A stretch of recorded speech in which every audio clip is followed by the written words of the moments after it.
Hello friends, welcome back to my channel. শুরু করছি একটি ভিডিও।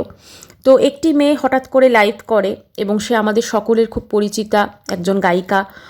আমরা তাকে প্রায়শই সোশ্যাল মিডিয়াতে দেখতাম, জীবনের টুকরো টুকরো অংশকে আমাদের সামনে তুলে ধরতো।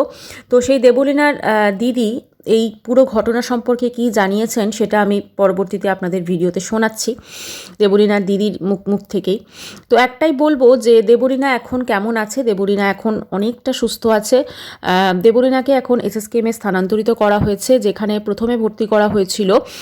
সেখান থেকে যেহেতু ইমার্জেন্সিতে যেহেতু শো করতে গেছিলো এবং বুঝতেই পারছেন ও কিছু একটা নিজেকে শেষ করার জন্য কিছু একটা অন্যরকম পথ অবলম্বন করেছিল। তো যাই হোক, সেইখান থেকে ও এখন অনেকটাই সুস্থ আছে। ওকে সঠিক টাইমে হসপিটালে ভর্তি করা হয় ইমার্জেন্সিতে। তো সেখান থেকে তাকে এখন কলকাতায় স্থানান্তরিত করা হয়েছে। ওরা সবাই নিয়ে এসছে এবং তার বন্ধু বান্ধব, তার মা, দিদি সবাই মিলে তাকে এখন তার পাশে রয়েছে। কিন্তু দেবলীনা মুখ থেকে একটাই কথা যে তার হাজব্যান্ড প্রবাহ তাকে একবারও ফোন করলো না। হতে পারে যে তারা হয়তো, যেহেতু এটা সোশ্যাল মিডিয়াতে জিনিসটা এসেছে, হয়তো তাদের সেটা পছন্দ নয় এবং দীর্ঘদিন ধরেই কিন্তু একটা অশান্তি চলছিল। তো যাই হোক, আপনারা দিদির মুখ থেকে শুনে নিন। সবাই প্রে করছে ওর জন্য, কিন্তু তারা একটা যোগাযোগ করেনি। ওনার স্বামীও, ওর হাজবেন্ডও একটাও যোগাযোগ করেনি, না একটা ফোন কল করেছে। মা 1 ঘন্টাও হয়নি, 40 মিনিটের মধ্যে মা ফোন করছে যে এরকম এরকম ব্যাপার, আমি ওকে এমার্জেন্সি এখানে ভর্তি করে। একটা ভয় ছিল যে যদি এই ঘটনা সোশ্যাল মিডিয়াতে আসে, লোকে হয়তো বলবে সেলিব্রিটি মানুষ, এদের বিয়ে টেকে না, এদের সমস্যা হয়ে থাকে, এরা বড্ড নাটক করে। তো এই ভয়টা ওর ছিল। তো আমি আজকে ওকে তাই বললাম, তোকে কেউ খারাপ বলছে না।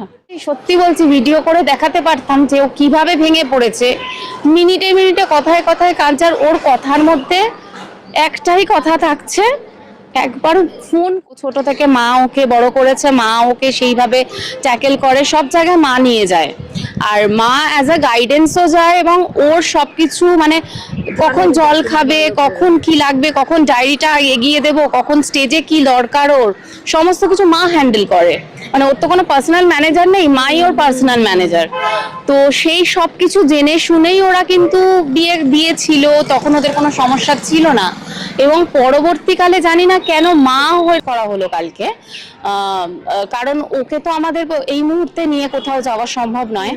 তো আমরা কালকে একটা কমপ্লেনের জন্য গেছিলাম, জাস্ট একটা কমপ্লেন জারি করতে যে এরকম একটা ব্যাপার হয়েছে, একটা ডকুমেন্ট আর কি। আমাদেরকে 5 ঘন্টা বসিয়ে রেখে ভীষণভাবে হ্যারাস করা হয়েছে। অমুক আসছে, বড়বাবু আসছে, ছোটবাবু আসছে, মেজবাবু আসছে। আলটিমেটলি আমি জানি না কেন কমপ্লেনটা সেভাবে নেওয়া হলো না। বললো এরম ভাবে তো কমপ্লেন হয় না, আমরা যদি কমপ্লেন নিই এফআইআর হয়ে যাবে, এফআইআর হলে এই হবে ওই হবে, আপনাদের এই জিনিসগুলো ইনক্লুড করতে হবে। আননেসেসারি প্রচুর হ্যাপাজট ঘুরিয়ে ঠুরিয়ে আলটিমেটলি আমরা কমপ্লেনটা কালকে করতে পারিনি। তো আমরা এখন জানি না ও কি ডিসিশন নেবে। ও বলেছিল তোমরা স্টেপ নিতে পারো, সেই জন্য আমরা এগিয়েছিলাম। তো এখন ওর ওপরেই আমরা ওকে ছাড়া আর কি কমপ্লেন করাটা খুব চাপ হয়ে যাচ্ছে। কারণ আমরা চেষ্টা করেছিলাম, প্রশাসন থেকে কোনো সমস্যা হলো হয়তো, তাও আমরা চেষ্টা করব। দেখো, আমরা সবাই তো চাই যে সবাই ভালো থাকুক, কিন্তু এইভাবে তো দীর্ঘদিন কি বলবো, এখনো তাও বলছি যে শক্ত হ। এখন প্র্যাকটিক্যালি বলতে গেলে 2 মিনিট পরে পরে কাঁদছে। পুরো দেখে আমার মনে হলো কিছু একটা গন্ডগোল।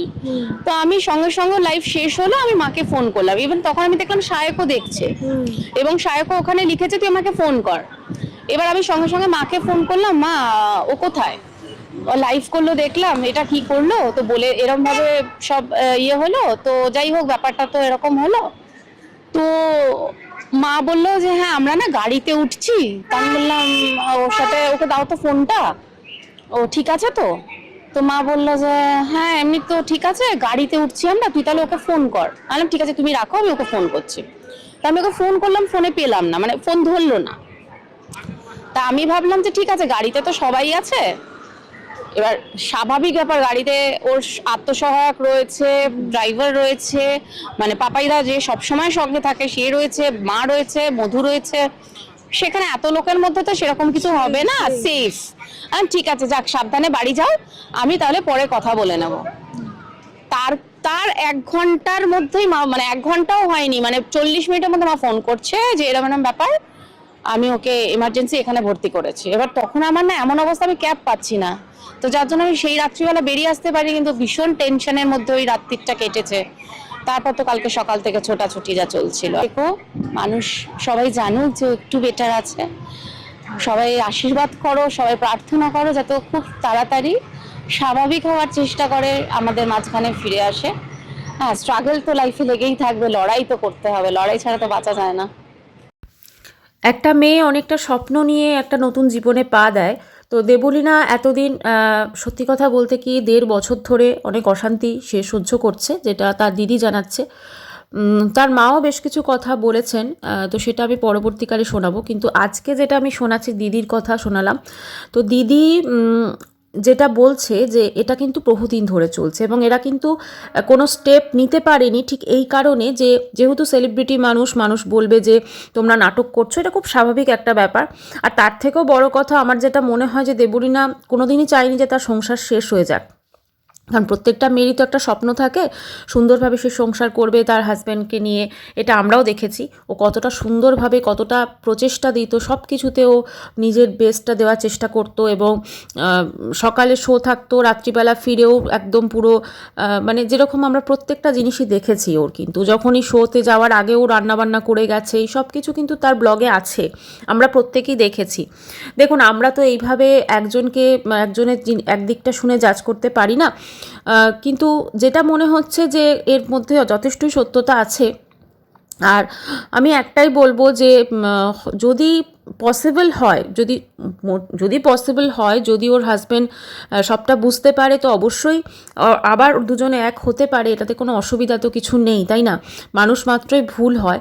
তবে একটাই বলবো, হয়তো ওনারা যেহেতু সোশ্যাল মিডিয়াতে এই জিনিসটা চলে এসেছে, সেই জন্য হয়তো এটাকে ওনারা সামনে আসছেন না, বা ওনারা হয়তো মানে ভয়ও পাচ্ছেন, যেহেতু এরা পুলিশ স্টেশনে গেছে। এবং অবশ্যই পুলিশ স্টেশনে মানুষ তখনই যায় যখন একটা কোনো স্টেপ নেওয়ার থাকে। তবে এক্ষেত্রে জানি না কতটা কি কার্যকরী হবে, কারণ পুরো জিনিসটা আমরা সোশ্যাল মিডিয়াতে সবাই সব কিছু দেখছি। এবং এখন যেটা বলার যে দেবলীনা সুস্থ হয়ে উঠুক, এবং দেবলীনাকে যেভাবে আমরা ওর গান ভালোবাসতাম, আমরা প্রত্যেকে চাই ও স্টেজে ফিরে আসুক। কারণ ওকে হসপিটালে বেডে শুয়ে আমাদের কারোরই ভালো লাগছে না দেখতে, এটাই হচ্ছে মেন কথা। পার্সোনাল লাইফে এখন প্রবলেম আছে, হয়তো পরবর্তীকালে সব ঠিকও হয়ে যাবে। কারণ ওর সবথেকে বড় যে জিনিসটা, সেটা হচ্ছে যে সাপোর্ট সিস্টেমটা ওর কাছে রয়েছে, মা, দিদি, বন্ধু বান্ধব, সবাই তো ওকে চেয়ার আপ করার চেষ্টা করছে। সবাই চাইছে যে ও তাড়াতাড়ি সুস্থ হয়ে উঠুক। এবং আজকে ওদের জন্যই, সবার জন্যই ও এই যে যে পদক্ষেপটা নিতে গেছিলো, সেখান থেকে ও বেরিয়ে আসতে পেরেছে, এটাও ঠিকই। কারণ ও যদি সেদিনকে লাইভটা না করতো, তাহলে হয়তো কোনো কিছুই জানা যেত না, সব কিছুই অজান্তে হয়ে যেত। তো সেক্ষেত্রে এটা তো ঠিকই আছে যে ও একটা লাইভ করেছে, এবং লাইভের মারফত অনেক কিছু সে মনের কথা জানিয়েছে। এবং মনের কথা জানিয়ে, তবে আমরা 2-3 দিন আগেও যখন ও ব্লগ দেখেছি, তখনও কিন্তু মনে হয়নি যে মেয়েটা এতটা খারাপ আছে। লাস্ট আমি দেখলাম ওর হাজব্যান্ডের সঙ্গে একটা ব্লগ, সেখানে যেটা ট্রলিটা নিয়ে এসেছিলো ও, তারও আগে যেখানে রীতিমতো ওর হাজব্যান্ড বেরোচ্ছে, ও বলছে আমি রান্না করবো, এ করবো। তো সব কিছু নর্মালি ছিল। এমনকি 25শে ডিসেম্বরেও ওর হাজব্যান্ড এবং ও মিলে একটা ইনস্টাতে ফটো শেয়ার করেছে, যেখানে ওরা খুব সুন্দর দুজনকে লাগছিল। তো সব কিছু মিলেমিশে সোশ্যাল মিডিয়াতে লেগেছে যে খুব নর্মাল আছে, খুব ভালো আছে। মানে বলে না, ছবিকে দেখে আমরা বুঝতে পারি না ভেতরে আসলে কি আছে। কিন্তু সবসময় আমরা যেহেতু দেবলীনাকে হাসতে দেখেছি, তো সেই জন্য সেই হাসিটা আমরা বুঝতেই পারিনি যে সেই হাসির পেছনে এতটা দুঃখ কষ্ট আছে। সেটা শুধুমাত্র জানতো তার ফ্যামিলির লোক। বারবার করে একটা কথা এখানে উঠছে, সেটা হচ্ছে দেবলীনার মায়ের সঙ্গে তার শ্বশুরবাড়ির লোকজনের একটা প্রবলেম ছিল। মানে দেবলীনার মাকে শ্বশুরবাড়ির লোকজন, যেহেতু দেবলীনার মা ছোটোবেলা থেকেই দেবলীনাকে মানে ওর সমস্ত স্টেজ প্রোগ্রাম বলুন সব কিছুতে যেত, তো মায়ের এতটা মানে দেবলীনার লাইফে বিয়ের পরও থাকাটা তার শ্বশুরবাড়ির লোক মেনে নিচ্ছিলেন না, এটাই হচ্ছে মেন কথা। কিন্তু সেই জিনিসটাকে তো আলোচনা করে সব কিছু মিটমাট করা যেত, চেষ্টা করা যেত। আর সব কিছু জেনে শুনেই তো আমার মনে হয় এই বিয়েটা তারা করেছিলেন। আর যেটা সবথেকে বেশি প্রবলেম হয়, যে এই ধরনের যারা বিনোদন জগতের সঙ্গে যুক্ত আছেন তাদের কাজের শিডিউলটা একরকম, তো সেখানে তারা সংসারে তো অতটা টাইম দিতে পারেন না নর্মাল যেরকম মানুষরা দিতে পারে। তো সেক্ষেত্রে হয়তো সেইটা থেকেও সমস্যা হয়েছে, তবে কিছুই করার নেই, সবটাই হচ্ছে মানে ডেস্টিনি, কিচ্ছু করার নেই সেক্ষেত্রে। তবে এখন যা কিছু হোক সব কিছু যেন পজিটিভ হয়। আর যদি আবার সম্ভব হয় তো আমি যেটা বলবো, এটাকে আলোচনা করে দুজন মিলে একসাথে বসে, মানে হাজব্যান্ডের সঙ্গে একসাথে বসে কোনো ম্যারেজ কাউন্সিলের কাছে গিয়ে আমার মনে হয় এটা কাউন্সেলিং করলে হয়তো ঠিক হয়ে যাবে। তার কারণটা হচ্ছে একটা মানে সব কিছু ভেঙে দেওয়াটা ভীষণ ইজি, কিন্তু যদি সেটাকে গড়ে নেওয়া যায়, একটু যদি এফার্ট দেওয়া যায় এবং সবাই মিলে, তাহলে হয়তো একটা সুন্দর, কারণ এরা তো দুজনে কাপল হিসেবে খুব সুন্দর লাগতো, আমরা সোশ্যাল মিডিয়াতে দেখেছি যেটা। তো যদি সম্ভব হয় মানে একটুখানি যদি সব কিছু ঠিকঠাক হয়ে যায়, আমার মনে হয় অনেক বেটার। কারণ আমাদের সমাজে কিন্তু এখনও না ওই একটা ডিভোর্স বা সেপারেশন এগুলোকে খুব একটা গ্রহণযোগ্য নেওয়া হয় না, ঠিক আছে? মানে সবাই এগুলোকে না, কারণ দেবলীনার মতো এত মিষ্টি মেয়ে, তার লাইফে এরকম একটা দাগ থাকুক সেটা আমার মনে হয় আমরা কেউই চাইবো না, তাই না? ওর লাইফটা অনেক সুন্দর হয়ে উঠুক, এটাই। যাই হোক, এইসব কথা বলার টাইম এটা নয়, তবুও এটা একটা ভবিষ্যৎ হিসেবে ভয় তো লাগে একটা, তো সেই জন্যই বললাম।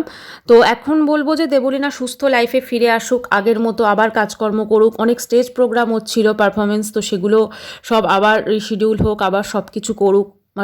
শেষে আরেকটাই বলবো যে দেখুন, সব সময় খারাপ সময় ভালো সময় দুটোই থাকে।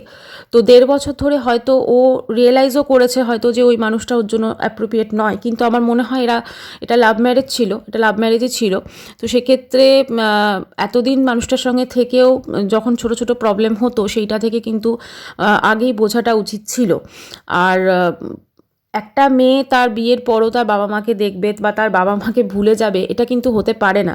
বিয়ে হয়ে যাওয়া মানেই তো কাউকে মানে একটা দাসখত লিখে দেওয়া নয় যে আমি আমার সব কিছু মানে পুরনো জীবনটা ভুলে গেলাম, বাবা মাকে ভুলে গেলাম, এটা কখনোই পসিবল নয়। তবু একটা কথাই বলবো যে দেবলীনা অনেক স্ট্রং মেয়ে, হয়তো এটাকে কাটিয়ে উঠতে পারবে। কারণ ওর সব থেকে যে মেন ব্যাপারটা, ওর মুখে সবসময় হাসি থাকে, তো সেই জন্য ওর স্মাইল ফেস দেখে কিন্তু আমরা কেউই ধরতে পারি না যে ওর ভেতরে এক্স্যাক্টলি কী চলছে। সেদিন যখন লাইভটাও করেছে সেদিনও ভীষণ স্মাইলভাবে করেছে। এবং সবথেকে আরেকটা কথা যেটা বলার, ও কিন্তু ওর মা বাবার সঙ্গে সঙ্গে ওর হাজব্যান্ডকেও কিন্তু ভীষণ ভালোবাসে। ও কিন্তু বারবার সেজন্য দিদিও যেটা বলছিলেন এবং আমরাও দেখলাম ওর বন্ধুর ভিডিও থেকে, সেখানে কিন্তু একটাই বলছে যে ওকে মানে একবার ওর হাজব্যান্ড ফোন করলো না, একবারও ওর হাজব্যান্ড ফোন করলো না। ও কিন্তু সবসময় এই কথাটা বলছে, কারণ ও স্বাভাবিক এত বড় একটা জিনিসের পর ও সব থেকে যেটা আশা করেছিল যে ওর হাজব্যান্ড ওকে ফোন করবে, তার সঙ্গে যোগাযোগ করবে, বা হয়তো আবার সব কিছু নর্মাল হয়ে যাবে, যেটাও এতদিন ভেবে এসেছে যে সব কিছু আবার নর্মাল হয়ে যাবে। এটাই তো স্বাভাবিক না, সব কিছু নর্মাল হয়ে যাবে, এটাই আমরা সবসময় ভাবি। কিন্তু জিনিসটা একটু অন্যদিকে তো এখন চলে গেছে। আর সব কিছু নর্মাল হয়ে যাক, এটা আমার মনে হয় সবাই অডিয়েন্সও চাইবে, ঠিক আছে? তো একটাই বলবো যে যদি এটা মানে ওর হাজব্যান্ড যদি সম্ভব হয় তো অবশ্য করেই যেন ওর সঙ্গে যোগাযোগ করে এবং ফিরে আসে। কারণ আমার মনে হয় দেবলীনা কিন্তু সবার থেকে এই সময় সব থেকে বেশি দরকার হচ্ছে ওর হাজব্যান্ডকে। হতে পারে মানুষের মধ্যে হয়তো আন্ডারস্ট্যান্ডিং একটা প্রবলেম হয়েছে, নতুন দুজনের বিয়ে হয়েছে, একটা প্রবলেম হয়েছে, সেগুলোকে সমস্ত আলোচনা করে হয়তো ঠিক করা যায়। কারণ এগুলো এমন কিছু মানে অসম্ভব ব্যাপার নয়, কারণ আমরা যাকে ভালোবাসি তার অনেক জিনিস কিন্তু আমাদেরকে মেনে নিতে হবে। আমি সেটা দেবলীনা হাজব্যান্ডের ক্ষেত্রে বলছি। দেবলীনাকে যদি সে ভালোবাসে অবশ্যই তার মাকেও তাকে মেনে নিতে হবে, কারণ না হচ্ছে দেবলীনা কিন্তু মাকেও ভালোবাসে। তাই ভালোবাসাটা কিন্তু শুধুমাত্র যে আমি মানে আমার কি পাচ্ছি সেটা নয়, কিছুটা আমার মনে হয় স্যাক্রিফাইস করাটাও ভীষণভাবে দরকার। সব মানুষকে যে সবার পছন্দ হবে এরকম তো নয়। তাই পছন্দ অপছন্দের মাঝখানেই একটুখানি ব্যালেন্স রেখে যদি জীবনের মানে, কারণ জীবনটা তো চালাতে হবে। আজকে যদি এদের মানে সংসারটা যদি ভেঙে যায়, এর থেকে সত্যি কথা দুর্ভাগ্যজনক আমার মনে হয় আর কিছু হবে না। কারণ আমরা তো সোশ্যাল মিডিয়ায় দেখেছি যে এরা সবাই কত কত ভালোভাবে সমস্ত কিছু মানে ভিডিও করতো, কত হাসি খুশি, কত সুন্দর লাগতো দুজনকে। তাই একটাই বলবো, এই সম্পর্কটা ভেঙে যাক, এটা মনে হয় আমার মনে হয় দেবলীনাও চায় না। তো দেবলীনা মানে এখনও কিন্তু আশা করছে যে ওর হাজব্যান্ড ওকে একটা ফোন করলো না। কাজেই এটা আমার মনে হয় যে সবাই মিলে এটাকে বসে একটা আলোচনার মাধ্যমে ঠিক করে নেওয়া উচিত। কারণ এবারে হয়তো দেবলীনা মনের কথাটা যেহেতু সবার সামনে বলল, কোথাও না কোথাও তো সেটা বোঝা গেল। আর দেবলীনার কীরকম শিডিউল কাজের সেটা জেনেই কিন্তু ওর হাজব্যান্ড ওকে বিয়ে করেছিল। যাই হোক, দেবলীনার মাও বেশ কিছু কথা বলেছেন, তো সেটা নিয়ে পরবর্তীকালে আমি অবশ্যই বলবো। এখন যেটা বলার যে কখনোই কোনো সম্পর্ক ভেঙে যাক এটা কিন্তু কাম্য নয়। অবশ্যই এখানে ওরা দেখছি পুলিশ স্টেশন গেছে, এবং সেখানে পুলিশ স্টেশন যখন গেছে সেখানে অবশ্যই সেখানে একটা কমপ্লেন করার জন্য গেছে। কিন্তু আমাদের দেশে সব আইন আদালত প্রশাসন সবাই কিন্তু চায় একটা সংসার ভেঙে যাক। যাই হোক, মিডিয়েশনের মাধ্যমে যদি সম্ভব হয় সব কিছু যেন ঠিক হয়ে যায়। বাই সবাই।